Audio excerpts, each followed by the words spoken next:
잘 오셨습니다. 이제 오늘 드디어 끝납니다. 좋으시죠? 예. 오늘 저녁에 아마 우리 식당에서 맛죽을 잘 준비해. 이제는 막 생각도 잘 안 나네.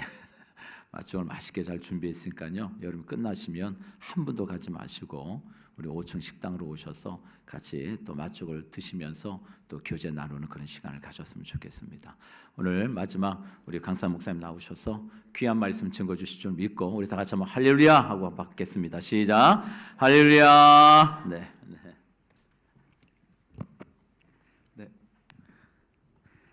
마지막이라서 좀 좋아하시는 것 같아요.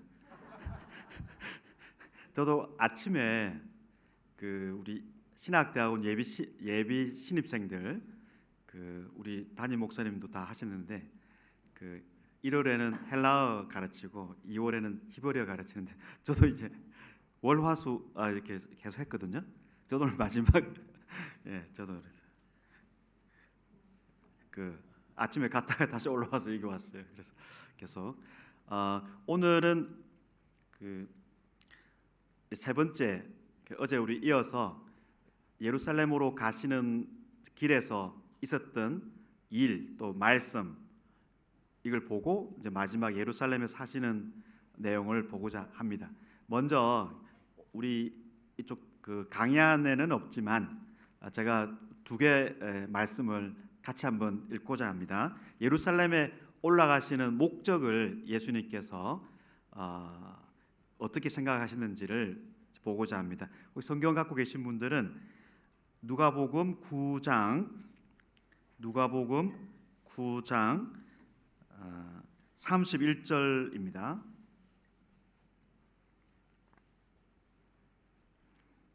같이 한번 읽겠습니다. 누가복음 9장 31절 시작. 영광 중에 나타나서 장차 예수께서 예루살렘에서 별세하실 것을 말할세. 변화산 사건에서 예수님이 이렇게 놀랍게 변화되었습니다. 예수님의 제자 3명이 그 모습을 보았습니다.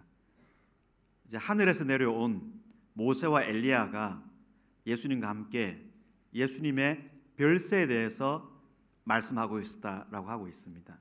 우리 개역 개정에는 별세라고 번역한 이 단어는 원래는 출애굽입니다.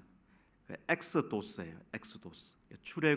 출애굽에 대해서 말씀하고 있었다. 직역을 하면 출애굽이에요. 이거를 이제 어역을 해서 별세라고 했는데 별세하고 출애굽은 사실 별 상관이 없는 단어예요. 출애굽은 과거에 이스라엘의 어떤 첫 번째 광복절이죠. 하나님께서 자기 백성을 애굽의 노예 상태에서 구원하신 날이 바로 출애굽입니다. 그죠?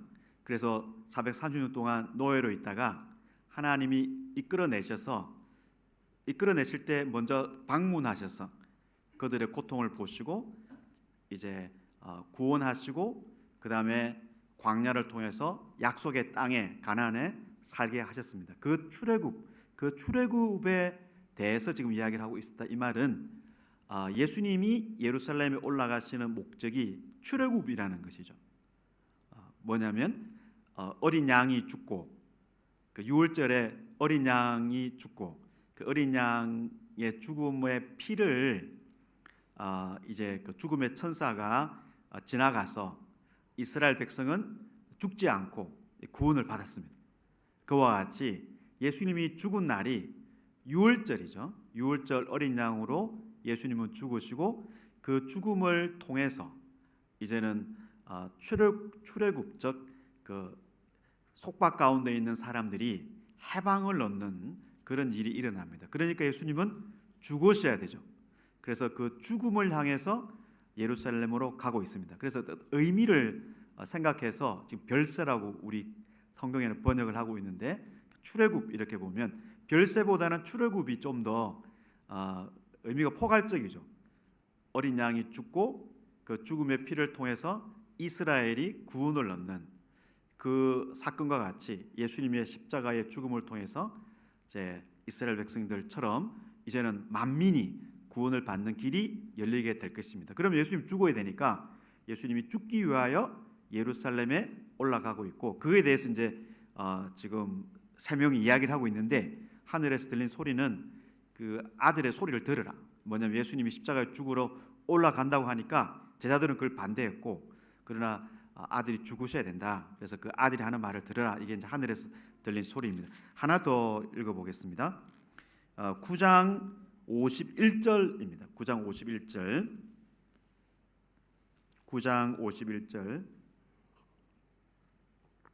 시작. 예수께서 승천하실 기약이 차감해 예루살렘을 향하여 올라가시로 굳게 결심하시고, 여기에서 예수께서 승천하실 기약이, 여기에서는 조금 전에는 별세, 출애굽이라고 돼 있고, 여기는 승천인데, 승천은 예수님이 십자가에 죽고 부활해서 하늘에 이제 올라가시죠. 왜 하늘에 올라가셔야 되느냐 하면은, 하늘에 올라가는 목적은 이제 하나님 보좌 우편에 앉기 위함입니다. 이게 보좌에 앉는다는 것은 왕이 이제 보좌에 앉아서 온 세상을 다스리죠. 그와 같이 예수님이 십자가에 죽고 부활해서 승천을 해야 이제 온 우주를 통치하게 됩니다. 그러면 이제 하늘에 있는 사탄은 떨어지고 예수님께서 이제 하늘의 통치자로서 온 우주를 이제 세상을 통치하시죠. 그래서 올라가야 돼요. 예수님이 죽으셔야 부활하고 승천할 수 있죠.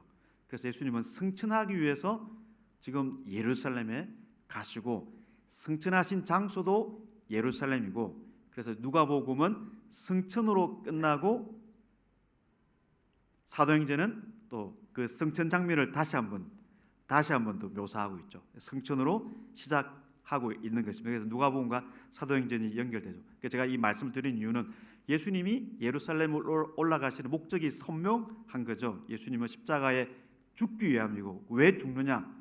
바로 우리의 죄를 용서하고 우리를 해방하시기 위해서, 출애굽을 위해서 올라가시는데, 예수님이 죽으시고 승천하셔서 우리를 지금도 통치하시기 위해서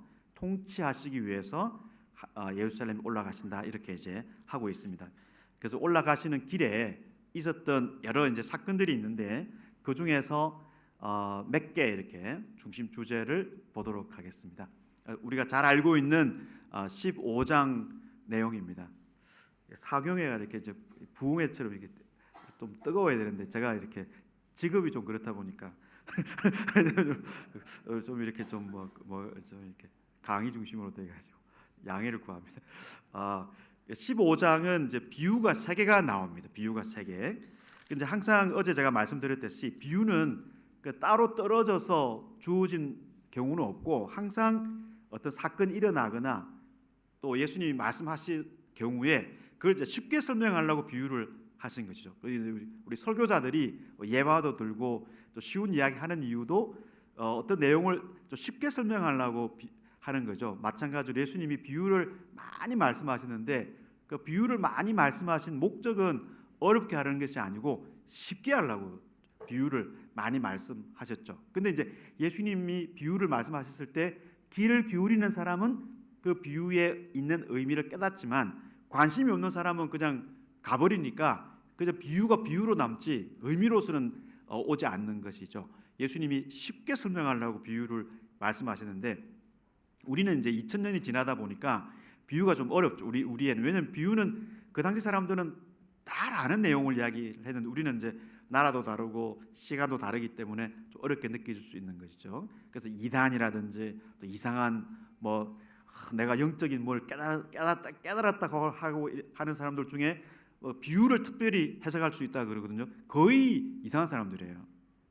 그러니까 비유는 항상 앞에 있는 어떤 내용이 있어요. 그 내용을 설명하기 위해서 주어진 것이기 때문에 우리가 이 본문을 잘 해석하면은 앞에 있는 내용과 연결해서 해석할 수 있는 거죠. 그 신비로운 깨달음이 있다. 그거는 거의 이상한 사람이에요. 거의 이상한 사람. 그래서 따라가는 사람들도 같이 망하는 것입니다. 여기 예수님이 15장 비유를 3개를 말씀하신 이유를 설명합니다. 15장 1절 2절에 이 비유를 설명하신 내용이 있습니다. 모든 세리와 죄인들이 말씀을 들으러 가까이 나오니, 자, 모든 세리와 죄인들은 부정한 자들입니다. 부정한 자들. 이게 더러워요. 그 바이러스를 갖고 있기 때문에 이 보통 사람들하고 접촉을 하면 이게 오염되니까 유대인들은 항상 울타리를 치고 멀리 이렇게 떨어져서 격리를 시켰다는 것이죠. 실제로 세리가 세금을 거두는 이 세리 직업을 가진 사람과 접촉을 하게 되면 실제로 부정했습니다. 부정하다고 생각을 했고 유대인들은 그래서 멀리 했는데 지금 예수님이 지금 세리들과 식사도 하시고 세리와 죄인들 뭐 다 부정한 자들이잖아요. 그래서 그러니까 부정한 자가 다 죄인은 아니에요. 예를 들어서 어떤 이유로 내가 부정하게 됐지 않습니까? 다 죄인은 아니에요. 근데 죄인은 다 부정해요. 죄인은 다 부정해요. 그래서 이 세리와 죄인들이 부정한데 예수님이 계속 식사를 하니까 이 바리새인과 서기관들이 수군거리다는 말은 이제 불평을 하면서 이 사람이 죄인을 영접하고 음식을 같이 먹는다. 이게 불만인 거죠. 원래 이제 식사라는 것이 거룩한 사람들이 깨끗한 사람들이 깨끗한 음식을 먹는 것이 유대인들의 풍습이었습니다. 그렇죠. 왜냐하면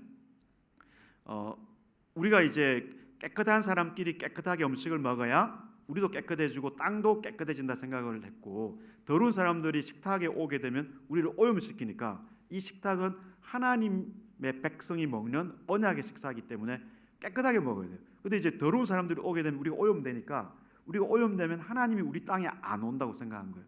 그래서 계속 멀리 해야 되는데 예수님이 계속 가까이 하니까 바리새인들과 서기관들, 율법 선생들이 화가 나가지고 왜 이 사람은 저런 더러운 사람들하고 식사를 하는가라고 이제 질문을 던진 거예요. 그러니까 예수님이 대답을 하신 내용이 세 개의 이제 비유입니다. 그 비유의 의미가 이미 사실은 정해졌죠. 비유가 뭐냐면 예수님은 왜 죄인들과 세리와 식사를 하는가? 답은 저 사람들이 잃어버린 자들이기 때문에 누군가 찾으러 가서 이 사람들을 찾아와야 되니까 내가 이 사람들을 찾으러 가서 찾아오기 위하여 함께 식사를 하는 거죠.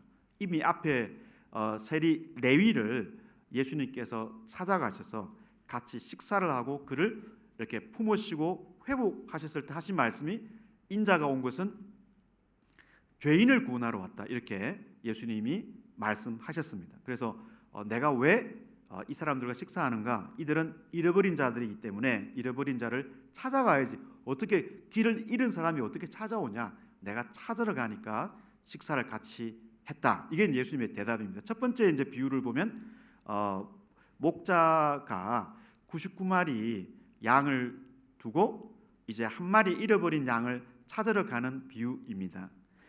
여기에서는 이제 가치가 어느 쪽에 가치가 더 있는가를 알려주고 있습니다. 사람들의 눈에는 99마리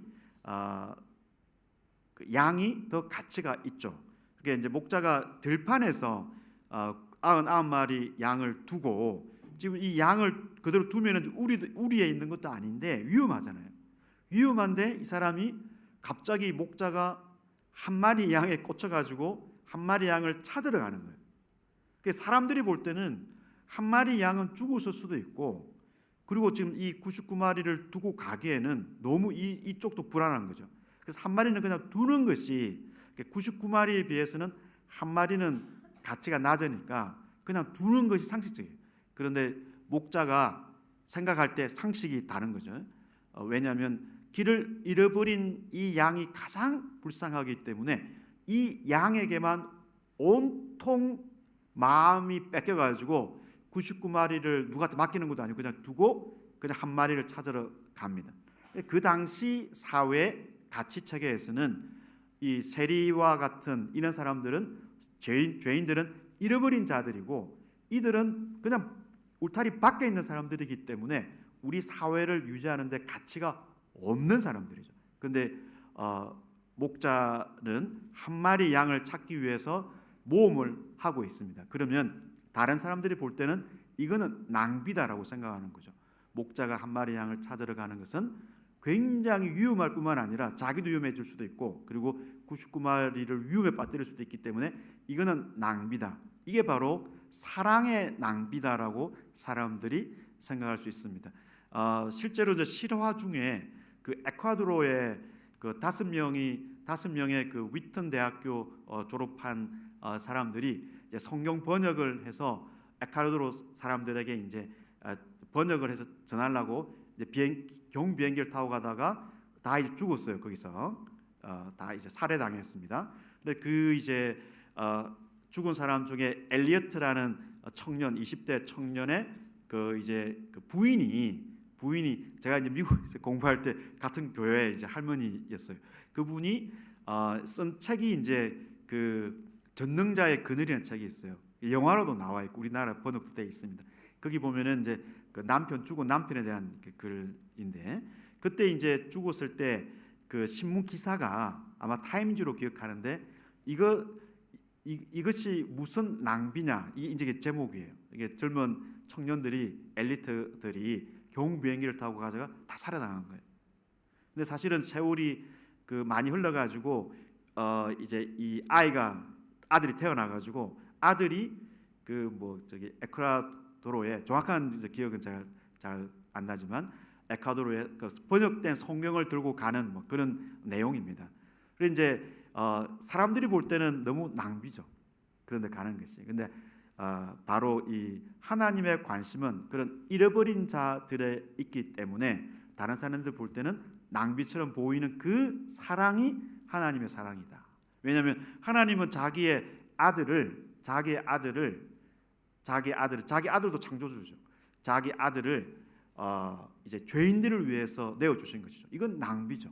그러나 그 낭비되는 사랑 때문에 잃어버린 자가 회복된다. 그래서 내가 잃어버린 자들하고 같이 밥을 먹는다. 라는 것이 예수님의 대답입니다. 두 번째 비유는 한 드라크마를 잃어버린 여자가 나오죠. 이 여자는 집에서 드라크마를 잃어버렸어요. 주화 하나를 잃어버렸는데 이게 당시에는 창문이 없었기 때문에 그냥 이게 뭐 방이 요즘처럼 이렇게 밝고 그런 데가 아니어가지고 방에서 찾는 것도 어려워요. 그래서 혼자 찾다가 찾았어요. 기분이 너무 좋았어요. 그럼 됐잖아요. 그런데 이 여자가 이렇게 사람들을 막 초대해가지고 돈을 많이 쓴 거예요. 이상한 여자 아니에요? 근데 앞에 목자도 이상한 사람이죠. 자기가 희생을 해가지고 양을 찾아가지고 그 다음에 이제 양을 안전하게 메고 와서 사람들 같이 기뻐하면서 굉장히 이제 즐거워하는 내용이 나오죠. 이런 양을 찾는 기쁨이 너무 크기 때문에 지금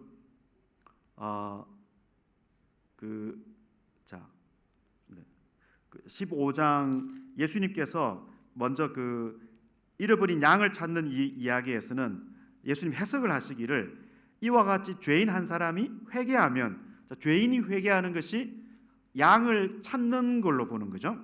하늘에서는 회개할 것 없는 의인 99으로 말미암아 기뻐하는 것보다 더 기뻐하다. 이게 이제 과장법이기 때문에 이제 말하자면 이제 비교를 하는 거죠. 하늘에서 회개할 것 없는 99로 하나님이 기뻐하시죠. 근데 그만큼 죄인이 회개하는 것을 하나님이 너무나 기뻐하신다는 이야기를 하고 강조하고 있는 것입니다. 양을 회복하는 것이 바로 회개하는 것으로 보셨죠. 그럼 이제 드라크마를 찾은 여자가 이렇게 기뻐하면서 잔치를 베푸는데 돈을 많이 쓰잖아요. 어떻게 보면 찾은 돈보다 더 많이 썼을 수도 있거든요. 왜 그렇게 했는가? 찾은 기쁨이 너무 크다는 거죠. 앞에 목자는 왜 그렇게 했는가? 잃어버린 양을 그냥 두면 이거 죽을 건데 찾아가지고 와서 생명을 구한 것이 너무 기쁘다는 거죠.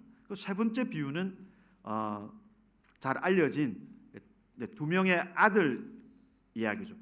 이게 비유의 제목은 주로 탕자의 비유라고 하는데 사실은 제목을 그 탕자라기보다는 찾는 아버지의 비유라고 볼 수 있습니다. 찾는 아버지의 비유. 왜냐하면 비유가 연속적으로 다 찾는 자 중심이니까. 그래서 두 아들이 있었는데 둘째 아들이 이제 문제가 좀 있었어요. 그래서 이제 아버지가 살아 계시는데 유산을 미리 달라라고 해서 나쁜 놈이지. 그래서 이 재산을 찾아가지고 갔다가 다 써버렸어요. 아들이 깊이 회개했는지는 몰라요, 사실은. 일단 배는 고팠어요. 근데 배가 고프고 나서야 비로소 우리 아버지 집에는 양식이 많다라고 생각을 한 거죠. 그래서 이제 생각을 했어요. 내가 이제 먹고 살아야 되겠으니까 아버지한테 가긴 가야 되는데 그 아버지가 성격상 나를 영접을 해줄 것이다라는 믿음이 있었고, 그래서 아버지한테 이제 갈 때 이제 마음에 이제 준비를 했습니다. 그래서 내가 아버지께 죄를 지었습니다. 나를 품꾼의 하나로 쓰소서라고 이제 쭉 외웠어요. 외웠는데 나중에 이제 아버지를 만났을 때 아버지 앞에서 이야기를 했거든요. 나를 품꾼의 하나로 써서서 말을 못했어요. 왜냐 아버지가 그 말하기 전에 아들에게 옷도 입혀주고 가락지도 끼우고 송아지 잡으라 그러고 완전히 그냥 아들이 돌아온 것이 너무 기뻐가지고 잔치를 벌이니까 아들이 그 원래 외웠는데 외운 거를 이제 말을 못하고 말도 못한 거예요. 그래서 아들로 회복한 거죠. 그런데 이제 큰아들이 봤을 때는 원래 이제 저도 뭐 둘째 아들이지만 큰 아들 중에 보면 이제 좀 모범적으로 산 사람들이 동생들 무시하거든요. 그래서 이제 큰 아들이 한 말이 다 맞아요. 사실은 큰 아들이 한 말이 다 맞죠. 근데 큰 아들이 봤을 때는 누가 이상합니까? 내 동생은 원래 이상한 놈인데 아버지가 이상하잖아요. 그래서 이게 사실은 탕자의 비유가 아니라 탕부의 비유예요. 탕부. 우리 아버지가 너무 이상하다는 거죠. 아버지가. 이 아버지가 그래서 아버지를 부르지도 않아요. 당신의 아들이라고 하면서 아버지하고 대화도 안 하려는 거죠. 그럼 이 큰아들 어디 있는가? 큰아들이 집에 안 들어오고 있잖아요. 집 밖에서 지금 하고 있는 이야기예요. 탕자가 바뀐 거예요. 둘째는 돌아왔고 첫째가 안 돌아온 거죠. 두 아들이 다 탕자인 거예요. 그런데 이 아버지가 큰아들에게 질문을 던지죠. 큰아들에게 던질 질문이 32절에 보면 내 동생은 죽었다가 살아났으며 내가 잃었다가 얻었기로 우리가 즐거워하고 기뻐하는 것이 마땅하다 아니라 이렇게 이야기하고 있습니다. 이게 이제 복음서를 읽을 때 첫 번째는 예수님이 누구신가, 그 다음에는 내게 무슨 의미가 있는가, 세 번째는 다른 사람을 내가 어떻게 대할 것인가. 이걸 우리가 이제 렘브란트라는 화가가 그린 그림이 있잖아요. 탕자의 비유 그림이 있죠. 그 보면 아버지 눈이 이제 멀어 있고 아들을 기다리다가 눈이 멀어 있고 그럼 손을 이렇게 이제 아들을 맞이하는데 한쪽은 힘을 꼭 주고 이제 한쪽은 좀 부드럽게 하고 있는 이런 그림이 있거든요. 그때 이제 옆에 팔짱을 딱 끼고 있는 그 아들이 큰 아들이에요. 큰 아들이 바리새인들처럼 아주 이제 불쾌한 기분으로 왜 아버지는 재산을 허비하는가? 저 쓸모없는 아들을 위해서 집을 나간 아들을 위해서 왜 사랑을 낭비하는가라는 질문을 던지면서 불평을 하고 있는데 이 큰 아들이 어떻게 됐는지는 알 수가 없어요. 이게 이제 그 열린 결말로 끝나고 있습니다. 그래서 어떤 사람은 바리새인과 같은 생각을 하는 사람들 중에 하나님이 이렇게 잃어버린 자들을 찾지 않으시고 의인들을 모으시는 분인데 나중에 시간이 지나서 깨닫게 된 거죠. 하나님은 잃어버린 자를 찾으러 오셨구나 라고 깨달은 사람이 누구일까? 이게 바울이 아닐까 이렇게 생각을 하고 있거든요. 왜냐하면 이제 누가가 바울과 함께 다니면서 지금 이 복음서도 기록하고, 그래서 이제 원래 복음서라는 게 사도성이 있어야 됩니다. 사도의 권위가 있어야 되거든요. 베드로 지금 마태복음은 사도고 마가복음은 이제 베드로가 로마에서 복음을 전할 때 마가가 통역을 했기 때문에 베드로의 권위가 있는 거죠. 그래서 복음서에 들어왔고, 요한은 요한복음, 요한은 사도고, 누가는 애매하잖아요. 누가가 사도가 아니잖아요. 그래서 누가는 바울과 함께 있었기 때문에 그 사도성을 인정을 받았는데 바울과 함께 있으면서 바울의 생애를 본 거 아닙니까? 예수님이 이 비유를 말씀하셨을 때 이 비유에 적합한 아들이 한 명 있다 그러면 큰 아들은 바울일 수도 있다는 거죠. 바울이 자기가 하나님은 의인들만 구원하신다. 근데 이 잃어버린 자들을 멀리해야 되는데 예수님이 전하신 이 복음의 내용은 수용할 수가 없는 거죠. 그러나 자기가 나중에 예수를 만나고 깨달은 것은 하나님의 그 낭비하는 사랑이 원래 하나님의 성품이고 그 성품 때문에 사람들이 회복된다는 것을 바울도 깨달았지 않습니까? 그래서 우리가 다른 사람들에 대해서 어떻게 생각할 것인가? 우리가 이제 둘째 아들이 있다가 회복된 것도 있지만 또 우리가 어느 순간에는 큰 아들처럼 왜 하나님께서 저 잃어버린 자들을 무시해야 되는데 왜 저기다가 시간을 쏟도록 우리에게 요구하시는가? 그것이 바로 하나님 아버지의 기쁨이기 때문에 동참을 하도록 호소하고 있다는 것이죠. 그래서 우리가 이제 그 세 가지 비유를 통해서 알 수 있는 것은 우리 교회에서도 마찬가지고 그 가치가 없게 보이는 사람들이 있을 수 있어요. 이 사람이 우리 공동체에 가까이 오면은 우리 공동체가 조금 도움 받지 않을 수도 있다 이렇게 생각할 수도 있고 그러는데, 근데 하나님의 관심은 그 잃어버린 자가 회복되는데 온통 초점을 맞추고 있죠. 그것이 우리는 싫은 거예요. 그래서 이제 제가 가끔씩 던지는 질문이 우리 하나님의 성품이 사랑이라고 그러잖아요. 근데 그 하나님의 성품이 우리가 싫을 때가 있어요. 왜냐하면 어떤 문제를 해결해야 되는데 하나님이 사랑이기 때문에 품어주고 용납하고 섬겨야 되잖아요. 근데 그게 싫은 거예요. 그게 싫은 거예요. 그러니까 하나님은 사랑이다. 하나님은 사랑이다. 하나님은 아가페다. 늘 이렇게 이야기를 하고 다니지만 실제로 하나님은 어떤 면에서 사랑입니까? 잃어버린 자를 위해서 낭비하는 사랑을 하시는 거예요. 그래서 하나님을 믿는 교회도 낭비를 하는 거예요. 낭비를, 잃어버린 자를 찾기 위해서 낭비를 하는 게 이게 싫은 거죠. 하나님의 사랑이 성품이라는 것이 참 좋았는데 다른 사람에게 그 하나님의 사랑이 가는 게 그게 이제 싫은 경우가 많아진다는 것이죠. 그래서 이 비유를 통해서 예수님은 바리새인들과 같은 생각을 품기 쉬운 우리에게 하나님의 기쁨이 무엇인가를 알려주고 있습니다. 하나님의 기쁨은 잃어버린 자가 한 명이 회복되는 것이다. 어떻게 잃어버린 양이 회복되는가? 목자가 찾아가서 회복하는 그것이 하나님의 기쁨이고 그 기쁨을 예수님께서 말씀하고 있습니다. 그 다음에는 이제 그 재물에 대한 비유예요. 재물에 대한 실제 이야기 이 하나는 이제 이야기고 하나는 이제 비유인데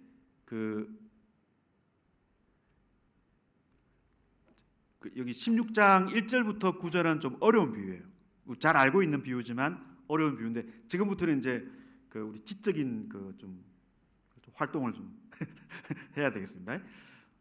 불의한 청지기가 이제 있었어요. 이 사람은 나쁜 사람입니다.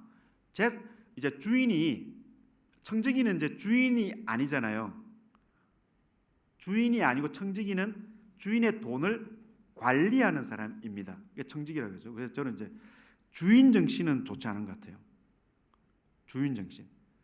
주인 정신이 강하면 서로 싸우거든요. 서로 주인이 돼가지고 어느 조직이든지 그렇지 않습니까? 주인은 우리 모임에 주인이 없다. 그게 좋은 거예요. 주인은 예수님이잖아요. 예수님. 우리는 청지기예요. 청지기. 그래서 저는 어떤 모임이든지 주인이 많은, 저는 주인 정신은 말 안 좋더라고요. 주인 정신. 주인 정신이 강할수록 싸우고 청지기 정신이 강하면 안 싸워요. 아까 제가 다른 뜻은 아니고 그냥 제가 여기 청지기가 나와가지고 생각이 났습니다. 그 청지기가 자기가 주인이 아니잖아요. 그러면 청지기는 돈을 관리해야 되는데 주인이 맡긴 돈을 갖고 자기가 이제 이득을 챙기는 거예요. 이득을 챙겨가지고 이게 이제 들켰습니다.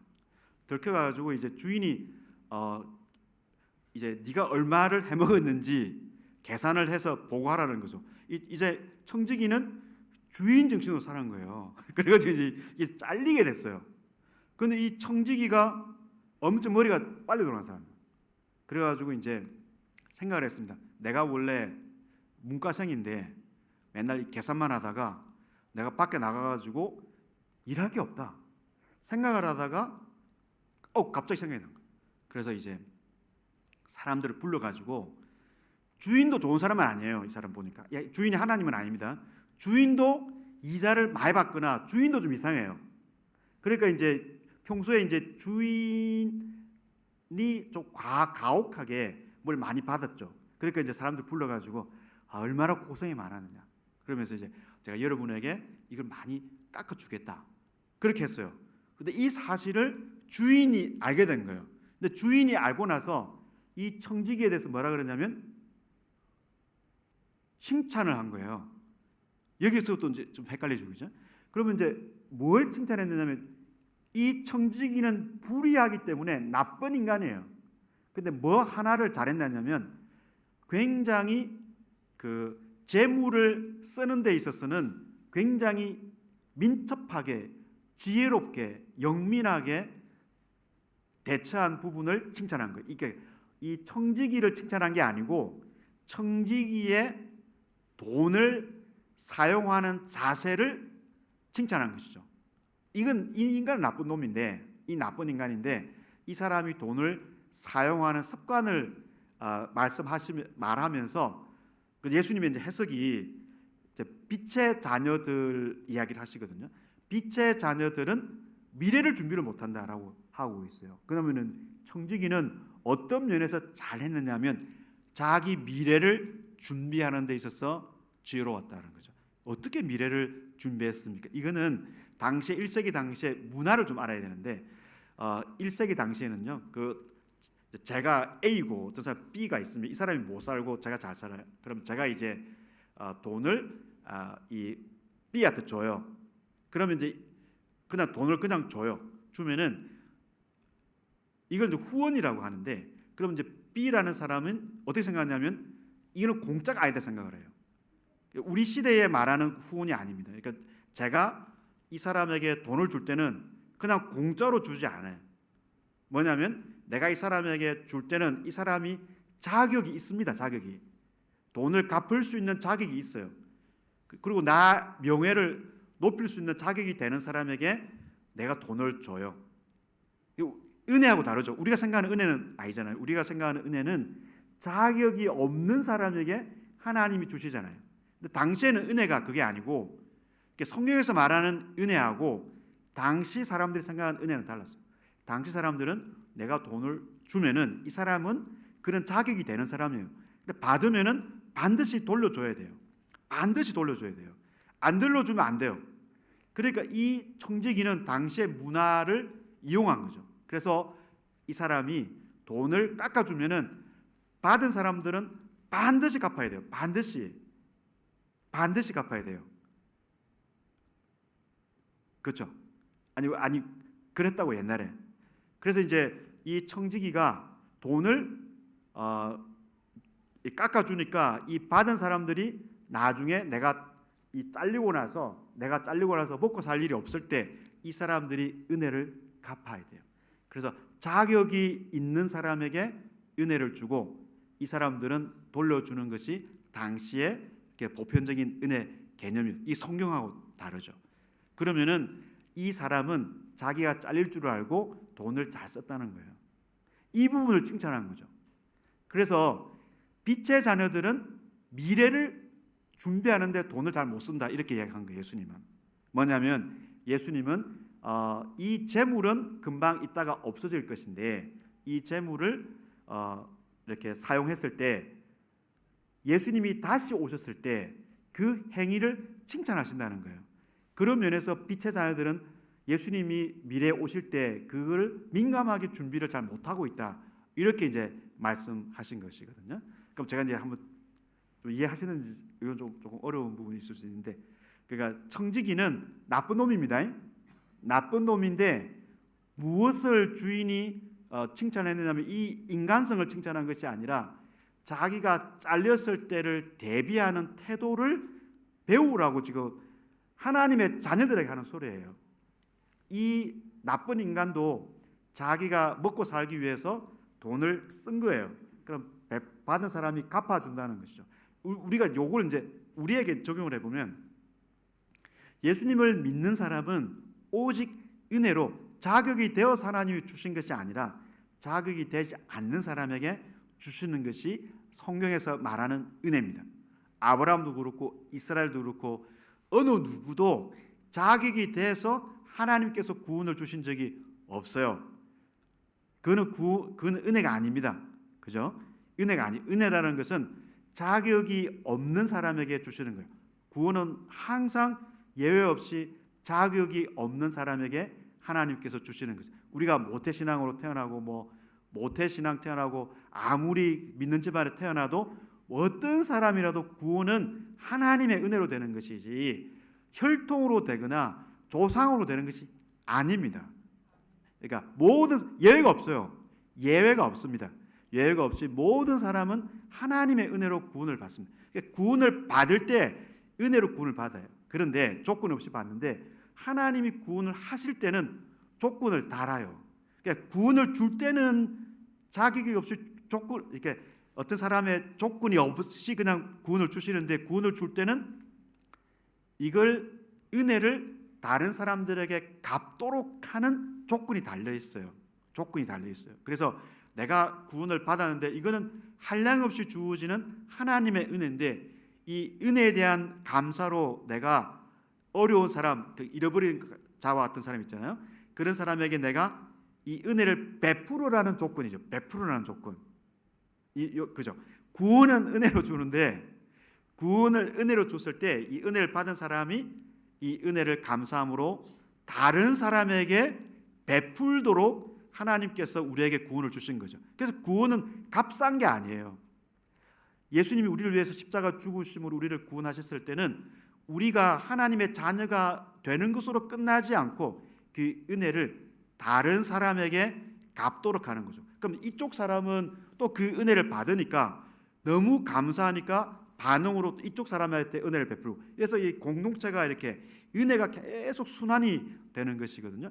그러니까 지금 이 청지기의 이야기를 통해서 예수님이 하시는 말씀은 빛의 자녀들은 하나님의 은혜로 구원을 받았으니까 이거를 받은 은혜를 다른 사람들에게 베푸는 거죠. 여러 방식이 있겠죠. 여기서는 이제 돈을 이야기를 한 거죠. 궁핍한 사람, 어려운 사람을 위해서 내가 돈을 쓰는 거죠. 그러면은 이 행위는 누가 갚아줍니까?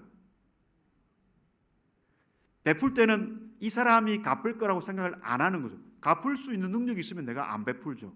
갚을 수 없는 사람에게 내가 베푸는 거예요. 하나님이 갚아주신다는 거죠. 언제? 여기 보니까 미래에 예수님이 다시 오셨을 때 그거를 갚아주신다는 거죠. 칭찬을 해주시고 뭐 자신은 알 수는 없지만 그 미래를 준비한다는 것은 바로 우리가 선한 행위를 통해서 미래 구원을 준비한다는 뜻이 아니라 구원에 대한 감사로 다른 사람의 어려움을 우리가 도와주었을 때 이 사람이 갚아주기를 기대하지 않아요. 그러나 하나님은 반드시 우리에게 갚아주시는 거죠. 이런 점에서 빛의 자녀들이 지금 돈을 쓰는 데 있어서 이 청지기를 배워야 된다. 이렇게 이제 말씀하신 것인데 그 다음에 나오는 그 비유가 부자와 나사로 비유입니다. 부자와 나사로 비유는 이 비유입니다. 비유. 부자가 굉장히 잘 살았어요. 근데 이제 그 대문 밖에 거지 한 명이 지내고 있었는데 부자는 옷이 자색 옷, 고운 배도 입고 이렇게 호화롭게 즐겼는데 나사로라는 이름의 거지가 헌대투성이라고 되어 있는 이게 이제 상처가 많아요. 상처가 많아서 대문 밖에 버려졌고 그래서 이제 개들이 헌대를 할더라. 그래서 이제 이게 어떤 학자들은 이제 유명한 학자 중에 이렇게 이 반려견이 아닌가. 그래서 이제 상처받은 이 나사로를 반려견이 와가지고 이렇게 핥아주면서 위로해주고. 그건 너무 현대적이지 않아요? 옛날에 이제 개들이 이 개들이 이게 저도 시골에 살았지만 이 돌아다니는 개들이 그렇게 이제 반려견처럼 다정한 개가 아니잖아요. 무서운 그 개들. 제가 이게 손도 빠졌거든요. 추석 때 진돗개한테 물려가지고 개들이 이렇게 밖에 키우는 개는 무섭거든요. 이게 그 개 제가 개 목 맞았다가 물렸어요. 그래서 파상부 주사 맞고 손도 빠졌거든요. 밖에 다니는 개가 이렇게 헌대를 상처를 핥았다는 것은 위로가 아니라, 아니 아픈데 핥는 거는 이거 아픈 거잖아요. 그래서 개들도 이제 이렇게 무시하는 정말 비참한 지경의 그 고생을 하고 있었는데 둘 다 죽었습니다. 둘 다 죽었는데 그 22절을 보면 거지는 죽어서 천사들에게 받들려서 아브라함 품에 들어가고 부자도 죽었습니다. 근데 이제 부자는 어디 갔냐면 음부에 갔어요. 여기서 이제 약간 우리가 우주에 대해서 좀 생각을 해봐야 되는데, 제가 설명드릴 테니까 저를 좀 신뢰하고 들으시면 좋겠습니다. 신뢰를. 우리가 이제 땅에 살고 있죠. 그죠? 그러면 이제 유대인들은 이 성경도 마찬가지고 땅 아래 지하 세계가 있다고 생각했어요. 이게 이제 상징적인 의미예요. 원래 어느 세계가 있는데 어딘지는 모르지만 땅 아래라고 이제 표현을 했어요. 그게 이제 음부예요. 지하 세계, 음부. 그러니까 사람이 이제 죽으면은 음부에 가요.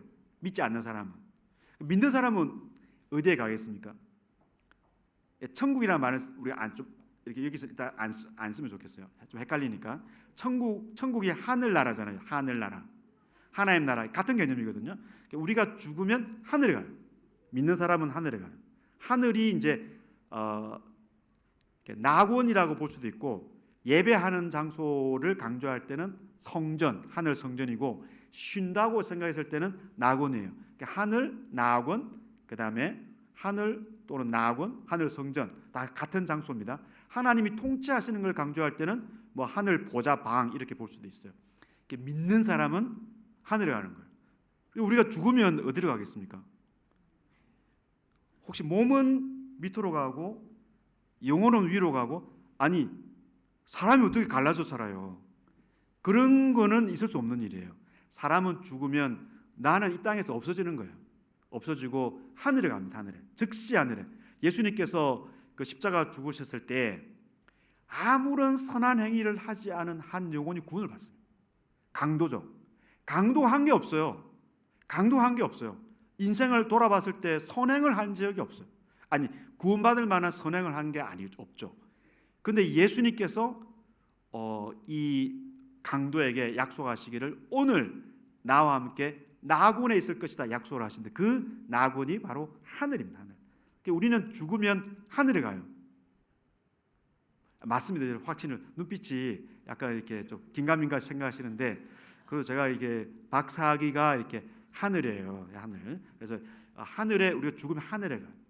그래서 우리가 죽으면 우리는 하늘에 갑니다. 혹시 내 몸은 저쪽에 화장해가지고 어디 바다에 있는 것이 아닌가? 그런 거 없어요. 그거는 그냥 아무것도 아니에요. 우리는 항상 한 곳에만 가요. 하늘에 가고, 믿지 않는 사람은 음부에 가요. 그래서 어떤 이제 러시아에서 땅을 팠다는 거예요. 뭘 굴착을 해보니까 땅에서 뭐 사람 소리가 들렸다는 거예요. 사람이 이게 음부에 있는 거예요. 그건 아니고, 우리가 이제 하늘이라는 것이, 이게 하늘 비행기 타고 가보면 하늘이 시커멓잖아요. 그러니까 하나님이 그 천사들과 또 성도들과 함께 있는 곳이 어디에 있겠죠. 어디에 있어요. 신비로운 장소에. 그를 가장 지칭하기 좋은 장소가 저기 하늘인 거죠.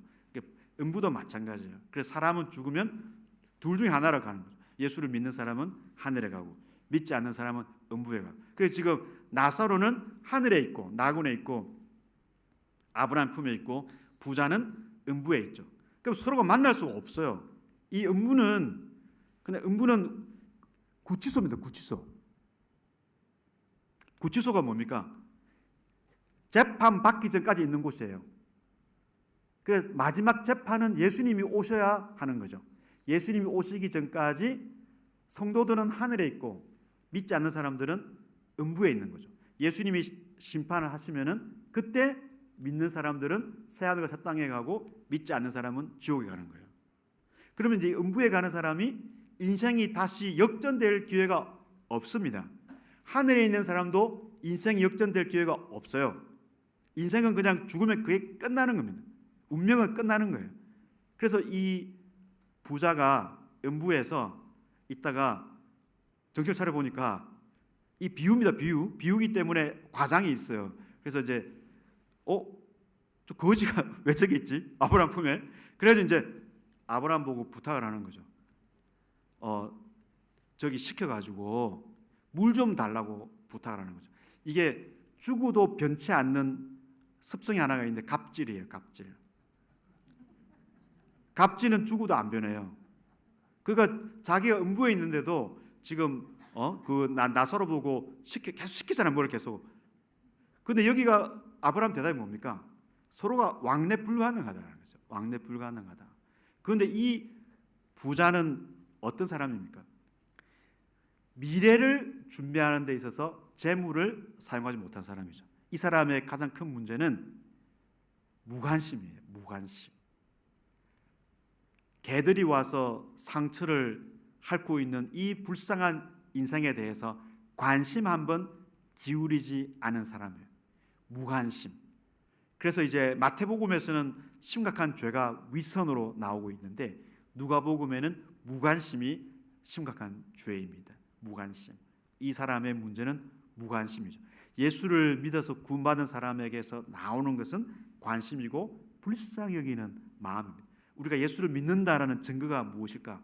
바로 사람을 보고 불쌍히 여기는 마음이 대표적인 것이죠. 이 사람은 바로 그 한 인생을 불쌍히 여기지 못한, 구원받지 못한 사람의 상태를 보여주고 있다. 그래서 이제 이 16장에 있는 비유를 통해서 재물에 대해서 예수님께서 이제 말씀하고 있습니다. 네. 그 다음에 이제 17장은 하늘나라의 시간과 장소에 대한 내용인데 좀 전에 말씀드렸던 하늘하고 관련이 있어요. 17장 이제 누가복음을 이렇게 좀 핵심을 이렇게 좀 하다 보니까 좀 이해가 안 되는 부분이 있죠. 우리 시험을 쳐야 좀 공부를 이렇게 기억을 할 수 있는데 빨리빨리 넘어가니까 잘 따라오시면 감사하겠습니다. 그 17장에 가보면 이제 바리새인들이 하나님 나라가 언제 임하는지 물었어요. 바리새인들이 하나님 나라가 언제 임하는지 물었는데, 자 그럼 하나님 나라가 무엇인가? 하나님 나라가 무엇인가? 마태복음은 천국으로 돼 있어요. 하늘나라. 이제 나머지는 하나님 나라예요. 예수님은 하늘나라라고 표현을 하셨어요. 제가 생각이 그래요. 하늘나라라고 표현하셨는데 이제 이방인들은 하늘나라가 좀 어색한 표현입니다. 그러니까 이제 전도를 하기 위해서 마가복음이나 누가복음을 기록할 때 하나님 나라로 바꾼 거예요. 하나님 나라로. 그러면 이제 로마 사람들은 그 황제가 신과 같았기 때문에 황제가 다스리는 나라가 하나님 나라예요. 그러니까 유대인들이 생각한 하나님 나라는 이사야 52장 7절에 나와요. 아름다운 그 소식을 전하는 기쁜 소식을 전하는 아름다운 산을 넘는 아름다운 자의 하여튼 그 바알 뭐 그런 내용 있죠. 그 기쁜 소식이 뭐냐면 내 하나님이 통치하신다이죠. 그러니까 하나님이 다스린다라는 것이 기쁜 소식인데 하나님이 다스리면 그 나라는 하나님 나라가 되죠. 그럼 하나님이 다스리는 것을 어떻게 우리가 알 수 있는가? 당연히 원수가 쫓겨나야 하나님이 다스리는 나라가 되는 것이고, 하나님 다스릴 때는 하나님이 항상 왕을 세워서 다스리니까 그 그리스도, 히브리어로는 메시아고 헬라어로는 이제 그리스도죠. 그리스도가 왕으로 오는 거예요. 그래서 이제 왕으로 이 땅에서 통치를 하게 되면 하나님이 저 메시아를 통해서 그리스도를 통해서 우리를 다스리구나. 그럼 우리가 어떻게 알 수 있는가? 눈으로 볼 수 있는 거예요. 눈으로 볼 수 있는데 어떤 눈으로 볼 수 있느냐면 이 로마 사람들이 다 쫓겨나야 되고 이 땅을 오염시키는 사람들이 쫓겨나야 돼요. 그러니까 유대인들이 생각한 구원은 죄인들이 구원받는 게 아닙니다. 그러니까 알곡과 죽중이가 있는데 알곡을 모으는 것이 구원이에요. 또 다르죠, 그죠? 그러니까 예수님이 생각한 구원은 그게 아니고 죄인들을 잃어버린 자를 회복하는 것이 구원이고, 유대인들이 생각한 구원은 그 하나님 나라는 악인들이 쫓겨나고 죄인들이 쫓겨나고 우리 의인들만 이렇게 의인들이 택함을 받아가지고 나라를 이루는 것이 그게 구원이에요. 그러면 이제 하나님 나라는 로마가 쫓겨나야 되고 세리도 쫓겨나야 되고 죄인들도 쫓겨나야 되고 우리 아브라함의 자손들 거룩한 사람들이 이 땅을 회복해야 된다. 그게 하나님 나라거든요. 근데 예수님이 계속 하나님 나라를 전하시는데 도대체 그런 현상이 안 보이니까 아니 바리새인들이 묻는 거죠. 아니 하나님 나라가 언제 임하는가? 당신이 하나님 나라 가져왔다 그러는데 하나님 나라 어디 있느냐라고 하는 거죠. 그때 예수님 하신 말씀이 하나님 나라는 너희 안에 있다. 그러니까 볼 수 있는 것이 아니다라고 말씀하세요. 너희 안에 있다고 그러니까 이거는 이제 많은 경우에 내 마음 속에 있다고 생각을 해요. 절대 아닙니다. 그러니까 신약 성경에서 하나님 나라가 내 마음 속에 있습니다라는 표현은 한 번도 나오지 않아요. 한 번도. 그러니까 하나님이 내 마음 속에 있습니다. 예수님이 내 마음 속에 있습니다. 성령님이 내 마음 속에 있습니다. 그거는 맞죠. 근데 하나님 나라는 우리 마음에 들어오는 것이 아니라 이런 거 아니에요. 대한민국이 내 마음 속에 있습니다. 그럼 우리는 그렇게 말할 수 있는데 신약 성경에서는 우리가 하나님 나라에 들어간다고 돼 있지 하나님 나라가 내 개인의 마음 속에 들어온다는 표현은 한 번도 없어요. 그럼 여기에서는 어떻게 이해를 해야 되는가? 지금 이 안이라는 표현이 이 우리 마음이 아니라 제가 지금 어디 있냐면 여러분 가운데 있는 거죠. 그러니까 가운데로 생각해 보세요. 제가 실제로 여러분 이 가운데 있잖아요, 그죠? 제가 여러분 마음에 들어간 게 아니잖아요. 예수님이 지금 너희가 바리새인들입니다. 예수 안 믿는 사람들이에요. 바리새인들 가운데 예수님이 지금 말씀하시지 않습니까? 여기에 하나님 나라가 와 있다는 거죠. 왜냐하면 예수님이 왕이니까, 예수님이 그리스도고 왕이니까 예수님이 지금 왕으로 지금 말씀하고 병자들 고치고 귀신 쫓아내고 여기에 지금 하나님 나라가 와 있다는 거예요. 근데 바리새인들은 아니 이방인들이 쫓겨나고 우리가 주권을 회복해야 되는데 지금 그 나라가 아닌데, 근데 예수님은 지금 그 나라가 와 있다는 거죠. 그래서 하나님 나라는 예수님 때 이미 왔습니다. 그래서 우리는, 저와 여러분은 하나님 나라에 들어가 있는 거예요. 제가 한 이야기가 아니고 예수님 하신 말씀이에요. 우리는 하나님 나라에 지금 들어가 있는 거예요. 하나님이 통치하는 나라에 들어가 있는 거예요. 그러면은 나라는 확장을 하거든요. 그래서 예수를 믿는 사람들이 이 세상으로 확장되고 또는 예수 믿는 사람들이 늘어가면서 하나님이 통치하는 영역이 이렇게 확장이 되는 것이거든요. 그런데 항상 불완전하죠. 예수님이 다시 오실 때는 완전한 나라가 비로소 생기게 되는 것입니다. 22절을 보면 또 제자들에게 이르시되 때가 이르니 너희가 인자의 날 하루를 보고자 하되 보지 못하리라.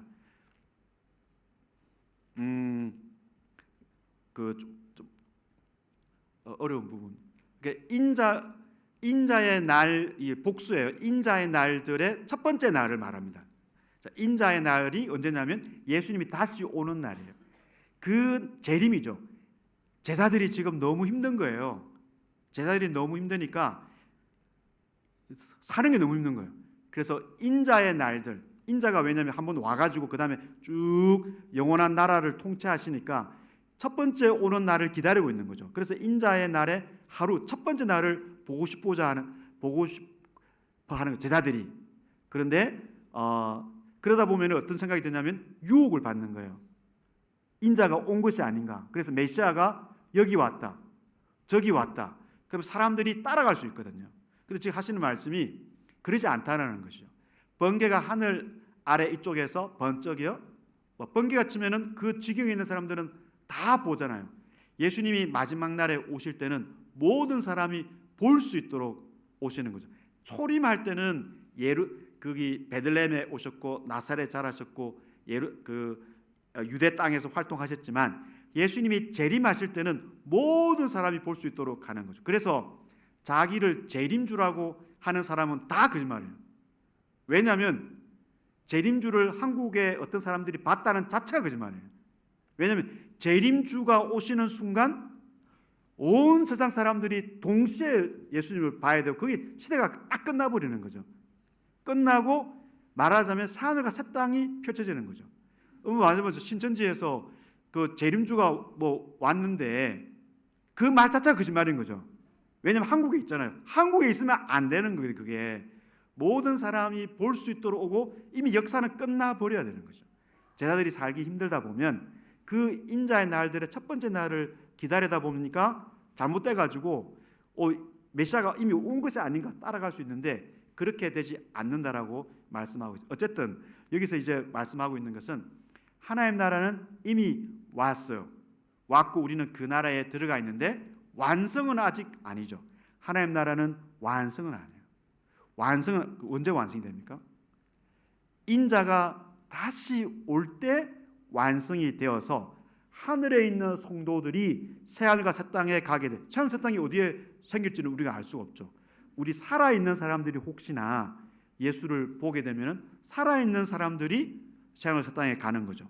먼저 죽어 있는 성도들이 새하늘 새 땅에 가고 우리도 같이 그 나라에 들어가게 되는 것이죠. 그래서 우리는 지금 이미 와 있는 하나님 나라에 들어가 있는 신분이고 그 사람들은 영원한 나라에 들어갈 것이기 때문에 우리가 혹시나 신앙생활 하다가 자기의 연약함이나 자기의 부족함 때문에 우리가 하나님 나라에 들어가지 못했다라는 두려움으로 살아가는 일이 없기를 바랍니다. 하나님께서 우리를 하나님 나라에 들어가게 되는 것, 곧 영생을 얻고 구원을 얻게 하는 유일한 길은 하나님의 은혜로 되는 것이지 처음부터 우리의 행위로 된 것이 아닙니다. 그래서 하나님이 우리를 하나님의 자녀로 부르셨을 때는 이 언약 관계가 맺어지거든요. 제가 이제 아주 그 감격을 하는 본문 중에 하나가 예수님이 사두개인들하고 논쟁하실 때 하시는 말씀입니다. 이 사두개인들은 부활을 믿지 않습니다. 부활을 믿지 않아요. 그래서 이 사람들은 부활을 믿지 않고 그 부활을 믿지 않는 근거가 여러 가지가 있는데 그 중에 하나가 모세 오경에 부활이 없다는 거예요. 사두개인들은 모세 오경만 성경으로 인정을 했습니다. 근데 바리새인들은 그 우리가 보고 있는 이 나머지 구약 성경들도 인정을 했어요. 근데 사두개인들은 오경에는 부활이 없다 이렇게 생각을 했습니다. 그래서 이제 한 명이 어떤 여자가 있는데 어떤 형제와 결혼해서 아들을 낳지 못했다. 그런데 이 남자가 죽었다. 그러면 이제 그 당시 계대 결혼을 해서 동생이 결혼하고 7명이 쭉 결혼했는데 이 여자와의 관계에서 아들을 낳지 못하고 죽었다. 그러면은 나중에 만일에 네가 부활이 있다고 생각한다면 다 그럼 다시 부활을 하게 될 건데 7명의 남자 중에서 누가 이 여자의 남편이 되겠는가라는 데 질문을 했습니다. 부활을 안 믿으니까. 그때 예수님께서 하신 말씀이 너희가 성경을 모르고 하나님의 능력을 모른다 두 가지를 말씀하시는데 성경에 부활이 있다는 거예요. 부활이 하나님께서 모세에게 나타나셨을 때 하나님께서 모세에게 나타나셨을 때 나는 아브라함의 하나님, 나는 이삭의 하나님, 나는 야곱의 하나님이다라고 말씀하셨습니다. 그 모세에게 말씀하셨는데 예수님께서 그 이야기를 하면서 하나님은 살아있는 자들의 하나님이다 이렇게 이제 말씀하셨어요. 그러니까 하나님이 모세에게 나타나셨을 때 하나님 뭐라 그러냐면 나는 아브라함의 하나님이다 그러는데 그 아브라함이 어디 있느냐는 거죠. 아브라함이 하나님이 모세에게 말씀하셨을 때 아브라함이 죽었잖아요. 이삭도 죽었잖아요. 그 다음에 야곱도 죽었죠. 근데 예수님 뭐라 그랬냐면 아브라함이 안 죽었다는 거예요. 이삭이 안 죽었고 야곱이 안 죽었다는 거예요. 그러니까 하나님은 살아있는 자들의 하나님이라는 거죠. 그러니까 모세에게 하나님 나타나셨을 때 아브라함은 죽었지 않습니까? 죽었잖아요. 다 죽었잖아요. 그런데 하나님은 그들이 안 죽었다는 거예요. 그들이 장사를 지내고 죽었지만 하나님이 그들을 어떻게 했습니까? 살렸다는 게 살려가지고 하늘에 같이 있다는 거예요. 그 왜 하나님이 살렸겠습니까? 왜 하나님이? 하나님은 언약의 하나님이거든요. 언약을 맺을 때 목적이 함께 하는 게 언약의 목적이에요. 그러니까 아브라함을 살려야 아브라함과 함께 있을 수 있잖아요. 그래서 하나님은 언약을 맺었을 때 언약을 꼭 지키는 신실하신 분이기 때문에 아브라함을 살리고 이삭이 죽었는데 이삭을 살리고 야곱을 살려가지고 하늘에 지금 같이 있는 거예요. 그러니까 하나님은 다 살아있는 자들의 하나님이다 라고 그 기록이 어디 있느냐면 그게 지금 모세오경에 있다, 출애굽기에 있다 이렇게 말씀하신 거죠. 이게 왜 우리가 감동이 되느냐면 우리가 죽더라도 하나님이 우리를 살려서 살아있는 자들과 함께 하시는 거죠. 왜 그렇게 하시는가? 하나님은 언약을 지키시는 분이기 때문에. 그래서 하나님이 우리를 구원하시고 나서 우리의 행동을 보고 우리를 언약에서 박탈시키는 것이 아니라 하나님이 언약에 신실하시기 때문에 우리를 이끌어 가시는 거죠. 이끌어 가시는 거죠. 그래서 우리가 하나님의 자녀가 되고 나서는 하나님께서 우리와 함께 하시는 그 신실하심 때문에 우리가 구원의 안정성이 있는 것이죠. 우리의 신실함에 구원의 안정성이 있는 게 아니지 않습니까? 우리가 뭐 하나님 손을 잡아가지고 우리가 뭐 찬송에 손을 포개고 그거는 그냥 찬송 가사에 그냥 붙인 것이지 우리가 뭘 포개요? 그러니까 하나님이 우리를 잡아가지고 이끌어 가시기 때문에 우리가 하나님 나라에 들어가서 영원한 나라까지 우리가 안전하게 갈 수가 있는 것이죠. 그래서 주 안에서 죽은 자들은 살아 있는 거예요. 주 안에서 죽은 자들은 살아 있고 우리가 주 안에 죽으면 우리가 살아 있는. 우리가 그냥 사람이 죽으면 그냥 살아나는 게 아니고 믿는 자들을 하나님이 살리기 때문에 부활은 필연적인 거예요. 필연적.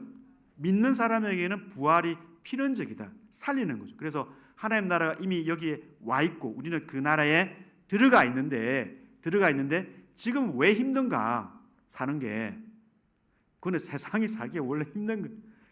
하나님 나라는 원래 힘들어요. 그래서 제가 지금 뭐 다른 본문이지만 계시록 1장 9절을 보면 요한이 계시록을 쓰게 되는데 목적을 이야기합니다. 자기를 소개할 때 내가 감옥에 있다 지금 밤모섬에 갇혀 있는데 자기를 소개해요. 내가 형제들처럼 여러분 형제 고난 받고 있는 형제들처럼 내가 그 예수 안에서 그 계시록 1장 좀 전까지 외웠는데 예, 그 제가 나 요한은 너희 형제요 예수의 환난과 나라와 참음에 동참하는 자다 이렇게 되어 있거든요. 그러니까 환난 나라 하나님 나라예요. 참음 이게 같은 거거든요. 그러니까 하나님 나라가 왔는데 환난이 있는 거예요. 이게 우리의 이제 항상 고민이거든요. 우리가 하나님 나라에 들어갔는데 하나님 나라 자녀인데 왜 환난이 오지? 이게 이제 고민인 거예요. 지금 이제 요한도 예수를 증언했는데 자기도 인생이 잘 풀려야 되는데 감옥에 가 있잖아요. 감옥에 가 있고 말하자면 밤모섬에 갇혀 있고 형제들도 안디바 같은 사람은 죽어요. 왜 어려움을 당하지? 왜 환난이 오지? 이게 고민인 거예요. 그러나 원래 하나님 나라가 올 때 환난이 같이 와요. 환난이. 그래서 하나님 나라의 특징이 환난입니다. 환난. 인생에 고난이 있습니다. 그러나 하나님의 나라의 특징이 고난과 함께 오는 것이기 때문에 그러나 아버지 하나님께서 우리를 은혜로 구원하시고 지켜주실 것을 믿기 때문에 인내하는 거죠. 그래서 환난과 나라와 참음에 내가 동참하고 있다 이렇게 생각하는데 어떤 사람들은 하나님 나라가 오면은 환난이 오면 안 되잖아요. 인생이 잘 돼야 되고 인생이 잘 풀려야 되고 하나님 나라가 왔다면 내가 그 나라에 들어갔다면 내 자녀가 공부도 잘해야 되고 근데 자녀 공부하는 것은 사실은 그 신앙하고 별 그 상관이 없다는 제 경험상 뭐 잘하는 애 잘하고 못하는 애는 못하고 뭐 못하는 애는 믿음으로 끝까지 견디고 뭐 그래야 되는 것 같아요. 어쨌든 우리가 너무 인생의 번영이라든지 인생의 뭘 가지고 하나님 나라에 내가 들어간 증거를 찾고자 하면 안 되는 거예요. 오히려 환난이 하나님 나라에 들어가 있다는 표현. 그러지 않으면 하나님 나라가 왔는데 내가 그 나라에 좀 들어가 있는데 이걸 의심하는 거예요. 의심하는 거예요. 예수님 말씀하신 것은 이미 하나님 나라는 2000년 전에 여기 와 있고 예수 그리스도의 은혜로 그 나라에 들어가 있고 들어가 살다가 죽으면 하늘에 가서 아버지께서 살려서 아브라함의 품에 우리를 안기시고 그 다음에 예수님이 다시 오시면 우리를 육체로 부활시켜서 생활 땅에 데리고 가신다는 거죠. 이 모든 과정에서 우리가 하는 건 없어요. 예수님께서 우리를 위해서 죽으시고 믿는 사람을 하나님께서 하늘로 데려가시고 우리를 그대로 부활시켜서 새하늘과 새 땅까지 끝까지 가실 것을 믿어야 된다는 것이죠. 그 다음에 삭개오 집에 임한 구원은 어제도 제가 말씀드렸지만 이제 예수님이 예루살렘에 직전까지 갔습니다. 그래서 여기 여리고에 이제 여리고를 지나갑니다.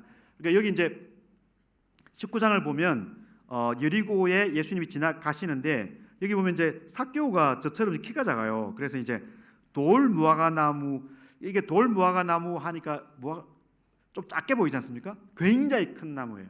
시카모 나무라고 엄청나게 큰 나무예요. 그래서 여기 그림이 있죠. 사람이 그린 건 이 정도로 진짜 큰 나무예요. 그래서 저 나무는 집에 심지 않았습니다. 너무 커가지고 대로변에 심었어요.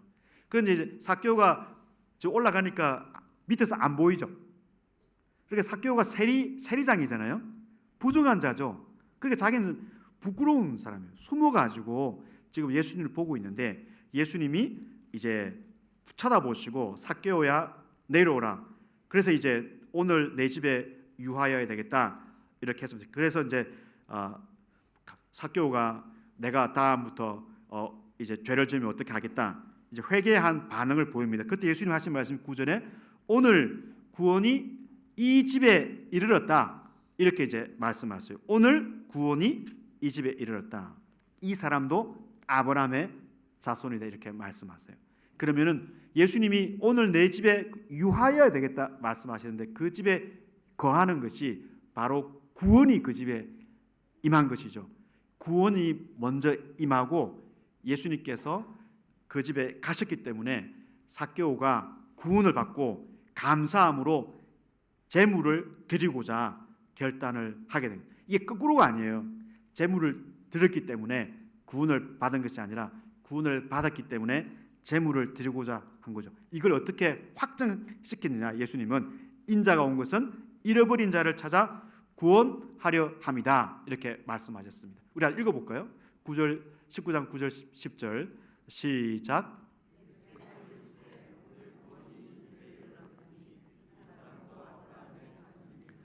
인자가 온 것은 잃어버린 자를 찾아 구원하려 함이니라.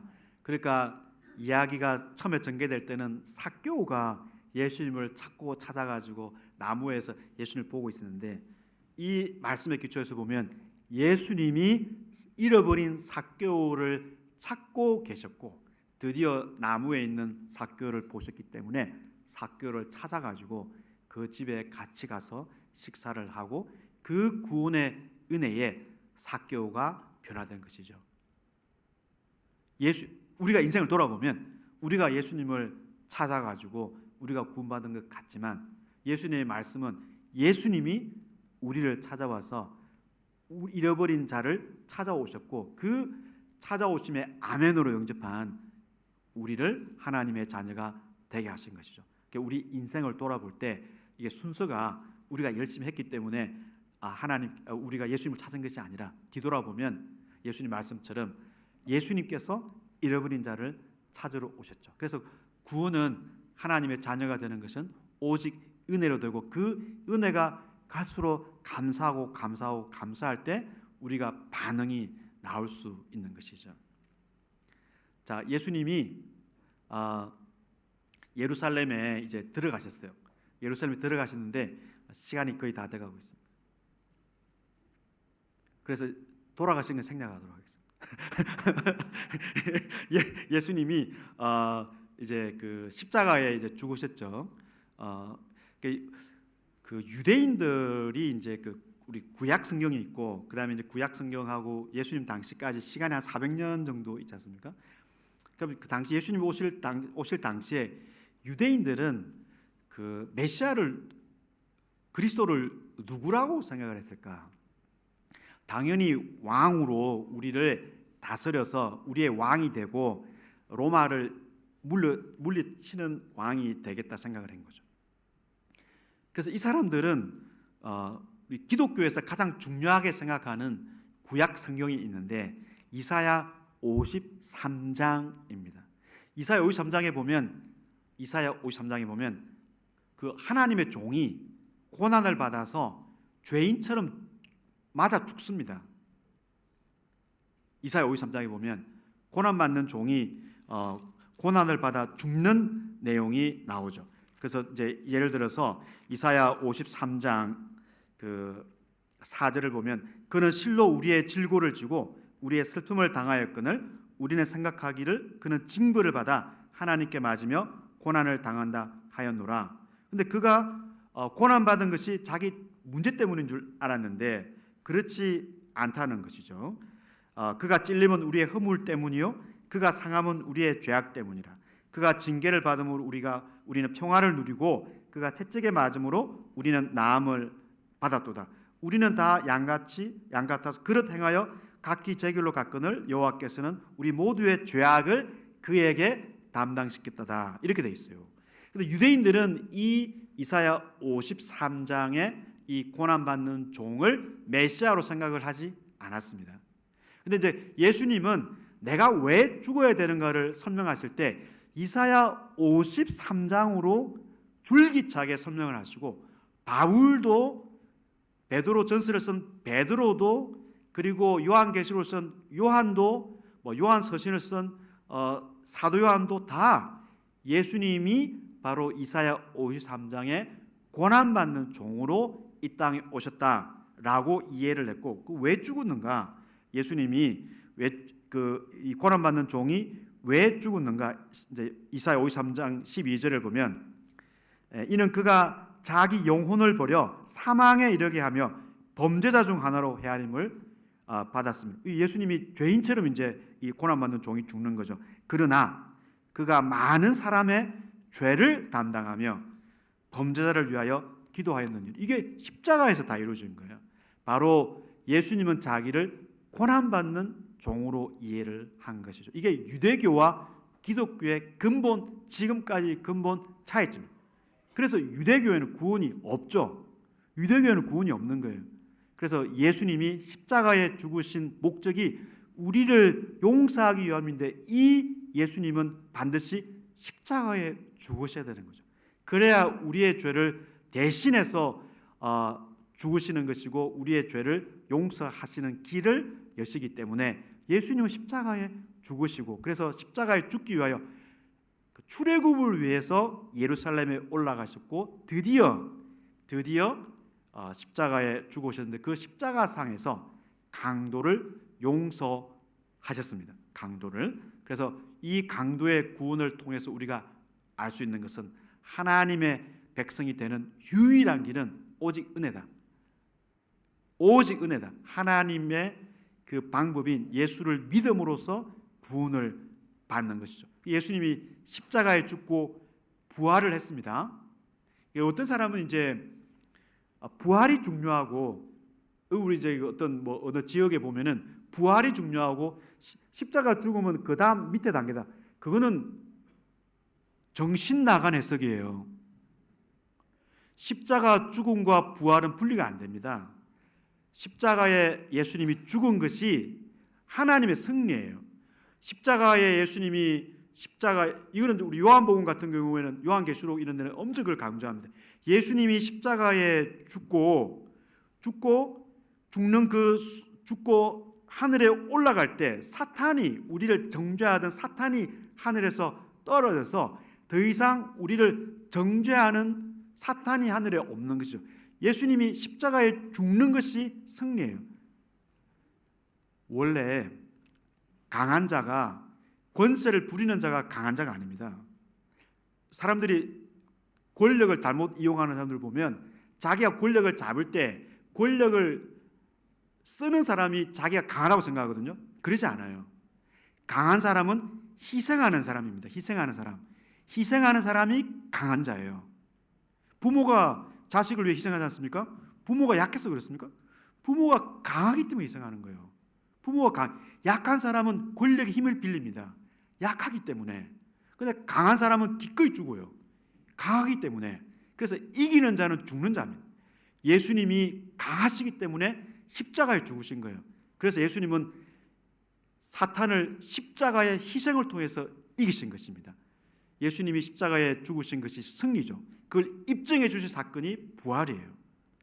마라톤 선수가 42.195km를 달리는 그 십자가예요. 그러면 이제 이 면류관을 쓰지 않습니까? 그것이 바로 부활입니다. 그러면은 예수님이 성천하셔서 우주를 통치하시는 순간이 성천에서 이제 보좌에 앉는데, 예수님이 성천하기 전에 부활하신 이후에 제자들을 만나는데, 제자들은 여전히 예수님 부활했다는 소식을 듣지만 소식을 듣고 뭐 정인도 있는데 잘 안 믿는 거예요. 뭘 안 믿느냐면 십자가를 못 믿는 거예요. 십자가를. 왜냐하면 유대인들은 이게 이사야 53장에 있는 고난받는 종으로 메시아가 죽는다는 것은 상상할 수 없는 거예요. 그래서 유대인들이 왜 예수를 꼭 십자가에 죽이고자 했을까요? 유대인들이 메시아는 십자가에 죽으면 안 되거든요. 메시아는 왕으로 통치를 해야지 십자가에 죽으면 그거는 거짓 메시아라는 거예요. 저 사람이 실패를 했기 때문에 벌받아서 십자가에 죽는다 생각한 거죠. 그래서 계속 십자가에 달라고 한 거예요. 거짓 메시아라는 걸 보여주려고. 그러나 성경의 뜻은 메시아는 십자가에 죽는 거라는 거죠. 그래서 예수님이 제자들 엠마오로 가는 두 제자에게 책망해서 하신 말씀이, 성경이 말하는 것을 깨닫지 못하느냐, 성경에서 말하기를 메시아가 십자가에 죽어야 된다, 메시아가 고난받아 죽어야 된다, 이걸 이야기했다는 거예요. 바로 이사야 53장을 비롯해서 뭐 시편 22편이라든지 하나님의 종이 십자가에 고난받아 죽는 길이 하나님의 백성을 탄생시키는 유일한 길이라고 하나님이 구약에서 말씀하셨다. 그걸 왜 안 믿느냐? 왜 안 믿느냐? 이렇게 책망을 했는데, 엠마오로 가는 두 제자가 이제 이 나그네가 자기들과 함께 대화하다가 이제 들어보니까 뒤에 자기들 고백한 거 보면은 마음이 좀 뜨거워졌거든요. 그래서 좀 밥을 좀 같이 먹자. 한국 사람하고 좀 비슷해요. 그 뭐 밥을 먹는 게 중요해요. 그 밥을 먹는데 초대는 자기들 했는데 예수님이 딱 앉아가지고 빵을 딱 떼주는 거잖아요. 그 순간 경험이 있어요. 경험이. 예수님하고 밥을 매일 먹은 것 같아요. 예수님을 생각한 거예요. 예수님을 생각을 했는데 깨닫고 보니까 예수님이 안 보인 거예요. 이게 여기서 유일한 기적은 예수님이 안 보인 거예요. 이 사람들은 예수를 보고 믿은 게 아닙니다. 언제부터 마음이 뜨거워졌느냐? 예수님의 말씀을 통해서 그들의 마음이 뜨거워졌는데, 그들이 식사 장면을 통해서 예수님을 생각한 것입니다. 우리 이 엠마오 제자는, 이거는 누가복음에 나오는 이야기죠. 예수님이 정말 원하시는 뜻이 무엇인가를 보여줍니다. 예수님은 제자들과 함께 동행하는 것을 원하세요. 예수님이 제자들과 함께 대화하고 동행하는 것을 원합니다. 우리가 신앙생활의 출발이, 과정이, 목적이 예수님과 함께 동행하는 것입니다. 나중에 우리가 다 죽어가지고 하늘에 가면은 무슨 할 일이 있겠어요? 예수님하고 함께 있는 것이에요. 우리가 새하늘과 새 땅에 가서 그 요한계시록 보면은 그 에덴 동산, 회복된 동산 맨 중앙에 그 보좌가 하나님이 계시고 예수님 어린 양이 있는데 맨날 예수님 보는데 그게 인생의 기쁨인데, 이 땅에서 예수님하고 아무 관계 없다가 갑자기 이제 예수님하고 친한 척 하려고 그러면 얼마나 힘들겠어요. 그래서 마지막 날에도 예수님과 함께 있는 것이고, 우리가 지금도 예수님과 함께 대화하면서 이렇게 지내는 것이 인생에 예수님께서 우리에게 원하시는 삶이라는 것을 볼 수 있는데, 어떻게 그러면은 그 예수님을 느낄 수 있습니까? 사실 성찬식이 중요하거든요. 근데 이제 여기서 보면은 그 말씀, 예수님의 말씀을 통해서 그들의 마음이 뜨거워지는 걸 보니까 우리가 이제 계속 말씀을 통해서 마리아처럼 말씀을 통해서 영생을 얻었고 또 말씀을 통해서 예수님이 주시는 그 뜨거움으로 새로운 힘을 이제 얻게 되는 것을 이 장면이 보여주고 있는데 이 누가복음에는 식사 장면이 많아요. 예수님이 부활하시고 나서 또 제자들 불러가지고 이 다음에 또 밥 먹으러 가시거든요. 그 예수님이 이제 제자들이 밥 먹고 있는데 가셔가지고 밥 남은 거 좀 어떻게 해보라 그러니까 제자들이 이제 생선을 좀 주거든요. 그 예수님이 같이 먹어요. 밥상을 새로 차리는 게 아니고 먹던 거 남은 거 주거든요. 거기서 예수님이 또 말씀하세요. 무슨 말씀하시냐면 또 이제 메시아가 죽어야 되고 메시아가 살아야 되고 그 계속 반복해서 말씀하시는 거예요.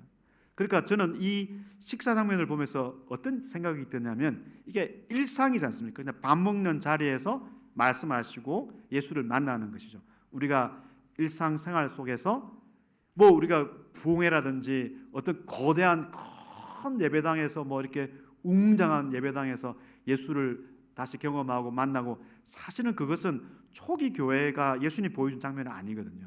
예수님은 일상생활 속에서 2명 제자들 속에 같이 가시고 또 밥 먹고 있는 제자들 속에 오셔서 함께 교제하시고 그래서 우리가 삶 속에서 이렇게 예수님을 만날 수 있는 그 사람이 신앙생활 잘하는 사람입니다. 옛날 한때는 우리가 뭐 찬양 때 방언을 하고 뭐 새로운 뭘 경험하고 그거 다 그 사실은 그 별 의미 없거든요. 그거. 여기서 중요하게 생각하는 것은 예수님은 우리의 삶 속에서 일상생활 속에서 우리를 찾아오시는 예수님을 눈을 떠서 보고 특히 말씀을 통해서 예수님을 생각하고 일상생활 속에서 예수를 만나고 이 사람이 신앙생활 잘하는 사람이다 이렇게 이제 볼 수 있겠습니다. 그 다음에 예수님께서 마지막에 성경을 이제 해설하시는 걸로 이제 끝나고 있어요. 우리 한번 마지막에 죽 먹기 전에 드시기 전에 한번 읽어보도록 하겠습니다. 시작. 또 이르시되 내가 너희와 함께 있을 때 너희에게 말한 바 곧 모세 율법과 선지자의 글과 시편의 나를 가리켜 기록된 모든 것이 이루어져야 하리라 한 말이 이것이라 하시고 이에 그들의 마음을 열어 성경을 깨닫게 하시고 또 이르시되 이같이 그리스도가 고난을 받고 제3일에 죽은 자 가운데서 살아날 것과 또 그의 이름으로 죄 사함을 받게 하는 회개가 예루살렘에서 시작하여 모든 족속에게 전파될 것이 기록되었으니 너희는 이 모든 일의 증인이라. 볼지어다 내가 내 아버지께서 약속하신 것을 너희에게 보내리니 너희는 위로부터 능력으로 입혀질 때까지 이 성에 머물라 하시니라. 아멘. 성경은 구약은 예수님에 대해서 이야기를 하고 있고 예수님은 십자가에 죽고 부활하는 것이 구약 성경에 기록된 것이기 때문에 이걸 믿도록 하죠. 그러면은 이 예수를 믿으면 어떤 현상이 일어나는가? 죄인이 구원을 받는 거죠. 회개를 하게 된다는 것입니다. 근데 이거를 누가 전해야 되잖아요. 바로 증인이 필요하죠. 증인이 이 복음을 증언하려고 그러면 두려움이 생기니까 성령이 임해야 능력을 주죠. 그래서 하늘에서 주실 성령을 기다리라 라는 내용으로 누가복음이 끝나고 사도행전에서 실제로 성령이 오순절날 강력하게 임하니까 오순절날 방언한 것이 중요한 게 아니라 오순절날 능력을 받아서 그들이 증언할 수 있는 힘을 얻다는 것이 중요한 것이죠. 우리가 이 회개에 이르게 하는 복음을 전하기 위해서는 성령이 임해야 되고 성령이 우리에게 임할 때 우리가 입을 열어서 예수를 전하게 되는 것입니다. 그래서 성령님이 필요한 것이고 성령님이 사도행전에 임하실 때 이제 그 복음이 이렇게 땅 끝까지 이렇게 확장되는 기록이 나와 있는데 바울이 예수님이 태어날 때는 가이사 아구스토가 호적 명령을 했을 때 예수님의 부모는 힘이 없어 그 명령을 따라서 베들레헴에 불쌍하게 이렇게 갔지만 사도행전을 보니까 가이사 아구스토가 통치하는 그 한복판에 바울이 셋집을 얻어가지고 하나님 나라의 복음을 전하는데 아무도 막는 자가 없었다라는 것이죠. 어떻게 그게 가능하게 된가? 성령께서 임하셨기 때문에 복음을 담대하게 하나님 나라를 한복판에서 로마 한복판에서 전할 수 있었습니다. 그래서 이게 우리가 그 예수님이 고난을 받아서 하나님 나라를 이렇게 절정으로 만드셨고 우리를 그 나라 백성이 되게 하시는데 예수님을 따르는 사람들도 예수님이 고난을 받았기 때문에 인생에 어려움이 있어요. 인생의 어려움을 하나님이 우리와 예수님이 우리와 동행하지 않는다고 생각하면 안 돼요. 그리고 그렇게 보이는 사람을 저는 오늘 누가복음을 하고 있지만 마태복음에서 예수님은 그걸 강조하시거든요. 하나님이 함께 하지 않는 것처럼 임마누엘이 느껴지지 않는 사람처럼 보이는 저 사람과 사실은 예수님이 함께 하신다고 소자무시하지 말라고 예수님이 마태복음에서는 강조하세요. 그래서 우리가 하나님 나라 백성이 인생의 어려움을 겪습니다. 왜? 예수님이 겪었잖아요. 그 길을 따르니까 어려움을 겪어요. 그 어려움 때문에 인생이 무너지면 안 된다는 거예요. 그게 하나님이 하지 않는다는 증거가 아니에요. 오히려 하나님이 함께 한다는 증거일 수도 있고 그리고 우리가 그 순간에 하나님을 의지를 해야 되겠죠. 그죠? 그래서 오늘 3일 동안 하나님 하여튼 잃어버린 자를 찾아오신 예수님이라는 하나님 하여튼 그 제목으로 우리가 보았는데 제가 바라는 것은 우리 예수님의 깊은 사랑, 희생하신 그 사랑이 낭비처럼 보이지만 그 낭비처럼 보이는 사랑으로 저와 여러분이 하나님의 자녀가 되고 사실은 새하늘 새 땅까지 가는 그런 놀라운 그 특권을 얻게 된 것 참으로 이거 무엇보다 감사하잖아요. 그렇죠? 감사하잖아요. 이 감사하는 마음으로 살면서 이 감사를 우리가 이웃들 어려운 사람들에게 같이 나누는 성령이 임하셔야 되잖아요. 그래서 그 성령님의 능력으로 그 나누는 그런 생활을 하고 혹시나 우리 주변에 그 잃어버린 자와 같이 있는 사람이 있다면 우리가 멀리하지 말고 그들 찾아가서 함께 이렇게 주님의 사랑을 나누는 그런 교회가 되기를 바라겠습니다. 기도하겠습니다. 하나님 아버지, 우리 3일 동안